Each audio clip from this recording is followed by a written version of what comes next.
আসসালামু আলাইকুম dear viewers or dear learners, আপনাদের আজকে গুরুত্বপূর্ণ লেসন নিয়ে আপনাদের সামনে হাজির হলাম, যেখানে আমরা অনেকগুলো এক্সাম্পলের সাথে পরিচয় হব নতুনভাবে। তো চলুন শুরু করি। প্রথমটি হচ্ছে have a good singing voice, যার হচ্ছে গানের গলা খুব ভালো বা সিং ওয়েল, ভালো গান করা। বি বি মানে হচ্ছে অ্যামেজার ওয়াজ ওয়ার, in a in good voice অথবা সিঙ্গিং ওয়েল, ভালো গান গাওয়া। আচ্ছা, দুটোই কাছাকাছি, কিন্তু আমাদের দেখতে হবে এক্সাম্পলগুলো। That tone of voice with somebody, কারোর সাথে কোনো সুরে কথা বলা, কোনো একটু রেগে কথা বলা, হুম, বা ভিন্নভাবে কথাবার্তা বলা, সেই টনটা, এটা আমরা এক্সাম্পল ফলো করলে ক্লিয়ার হয়ে যাবে। Keep one voice down, speak quietly, speak under the breath, গলা নামিয়ে কথা বলা বা নিচু স্বরে কথা বলা। Lower your voice, speak more quietly, নিচু স্বর বা নরমভাবে কথা বলা, এগুলো কাছাকাছি সব। Speak in a soft voice অথবা টক ইন এ সফট বা কোয়াইট ভয়েস। এক কথা, স্পিক অথবা টক যে কোনো একটি আমরা নেব, হয় এটা নেব নাহলে এটা নেব।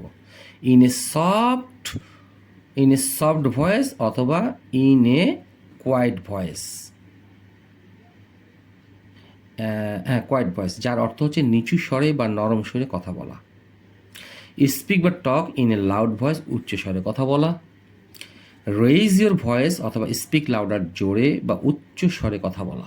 তো এই শব্দগুলো বা এই ফ্রেজগুলো ব্যবহার করে আমরা কীভাবে সুন্দরভাবে বাক্য রচনা করতে পারি, তাই এই লেসনের মাধ্যমে আজকে আমরা শিখব। তো প্রথমটি হচ্ছে আমরা have a good singing voice, তার গানের গলা খুব ভালো, মানে he has a good singing voice, মানে এইভাবে করা যেতে পারে, হি সিংস ওয়েল, এভাবে করা যেতে পারে। অথবা he has a good singing voice, গতকাল সে কনসার্টে ভালো গান গিয়েছিল। হি ওয়াজ, এই যে আমি এখন দ্বিতীয় দিকে করি, be in a good voice বললে হওয়া যাবে। তাহলে গতকাল সে কনসার্টে ভালো গান গিয়েছিল।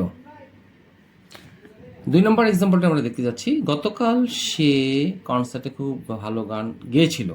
তাহলে she was, be verb, she was গিয়েছিল যেহেতু, সেই জন্য সি এর সঙ্গে ওয়াজ বসলো। In a good voice at the concert yesterday, তাহলে কনসার্টের ইংরেজি হচ্ছে অ্যাট দ্য কনসার্ট, তাহলে she was in a good voice.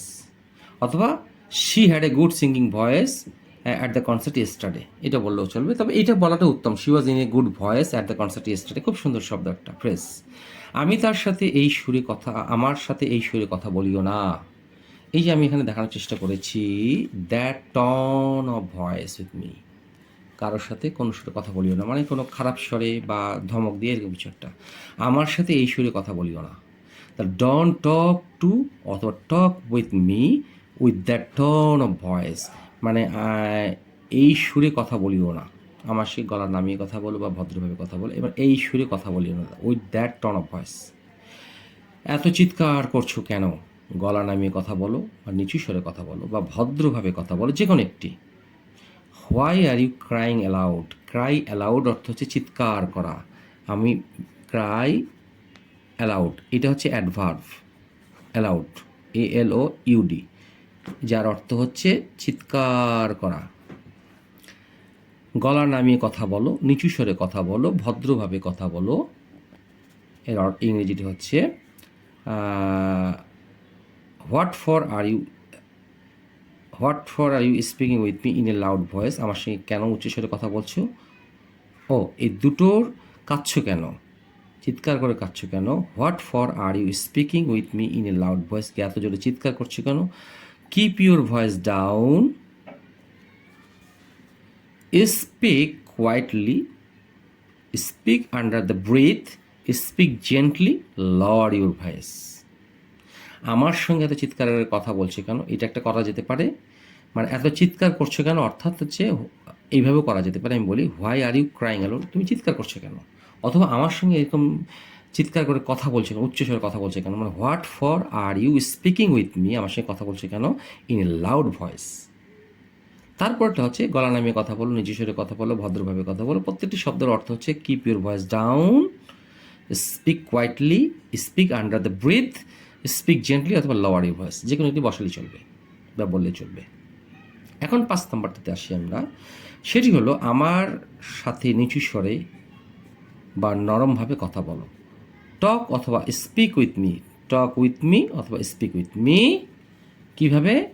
In a soft voice, নিচু স্বরে নরমভাবে, ইন এ কোয়াইট ভয়েস, নিচু স্বরে নরমভাবে, ভদ্রভাবে, নরমভাবে, আন্ডার দ্য ব্রিথ, নিচু স্বরে বা ভদ্রভাবে, লোয়ারিং ইয়োর টোন অথবা ভয়েস, তোমার স্বর নামিয়ে কথা বলো আমার সাথে।